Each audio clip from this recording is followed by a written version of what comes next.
తలాతలం పురాతన రాక్షస టెక్నాలజీ. బలిచక్రవర్తి పాలించే పవిత్రమైన సుతల లోకాన్ని దాటి మనం ఇప్పుడు అడుగు పెడుతున్నది 4వ అధోలోకం తలాతలం. ఇది భూమికి సుమారు 40,000 యోజనాల లోతులో ఉంది. ఇక్కడికి రాగానే వైబ్స్ పూర్తిగా మారిపోతాయి. ఇక్కడ భక్తి గీతాలు వినిపించవు, మంత్రాలు, శబ్దాలు, యంత్రాల చప్పులు వినిపిస్తాయి. ఇది రాక్షసుల టెక్ హబ్. ఈ లోకానికి అధిపతి ఎవరు? దేవతలకు విశ్వకర్మ ఎలాగో రాక్షసులకు ఆర్కిటెక్ట్ అయిన మయుడు. ఎవరు ఈ మయుడు? మనం ఇంతకు ముందు అతలలోకం ఎపిసోడ్లో చెప్పుకున్నాం కదా, బలుడు అని. ఆ బలుడికి తండ్రే ఈ మయుడు. బలుడికి తండ్రి రావణాసురుడి భార్య మందోదరికి తండ్రి కూడా ఇతనే.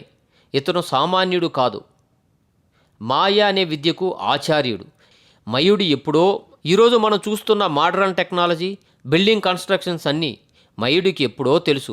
పాండవుల కోసం ఇంద్రప్రస్థంలో అద్భుతమైన మయసభను నిర్మించింది ఇతనే. నీరు నేలలా కనిపించే ఆప్టికల్ ఇల్యూషన్స్ ఇతని స్పెషాలిటీ.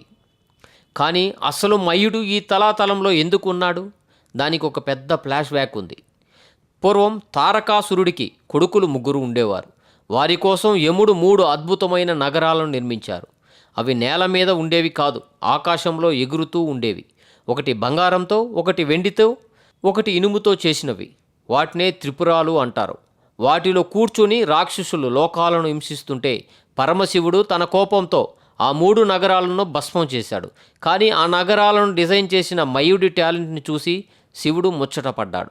నీలాంటి గొప్ప శిల్పి చనిపోకూడదు అని శివుడు మయుడికి ఆ మంటల నుండి రక్షించి, నీకు ప్రత్యేకంగా ఒక రాజ్యాన్ని ఇస్తున్నాను, అక్కడికి వెళ్ళిపో అని చెప్పాడు. అలా శివుడు గిఫ్ట్గా ఇచ్చిన రాజ్యమే ఈ తలాతలం.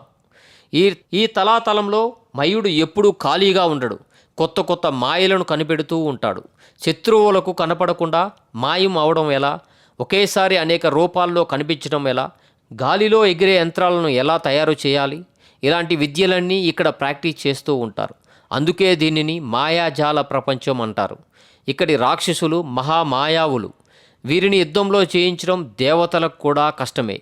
మయుడు రాక్షసుడే అయినా అతనికి గురువు దేవుడు, అంతా పరమశివుడే. శివుని అనుగ్రహం ఉండటం వల్ల ఈ తలాతలానికి ఏ లోటు లేదు.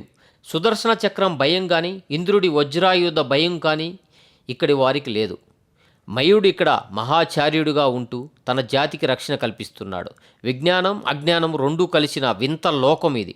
చూశారుగా, మన పురాణాల్లో కేవలం మంత్రాలే కాదు, అద్భుతమైన ఇంజనీరింగ్ అద్భుతాలు కూడా ఉన్నాయి. ఫ్లయింగ్ సిటీస్ని ఆనాడే ఊహించిన మయుడి మేధస్సు నిజంగా గ్రేట్ కదా.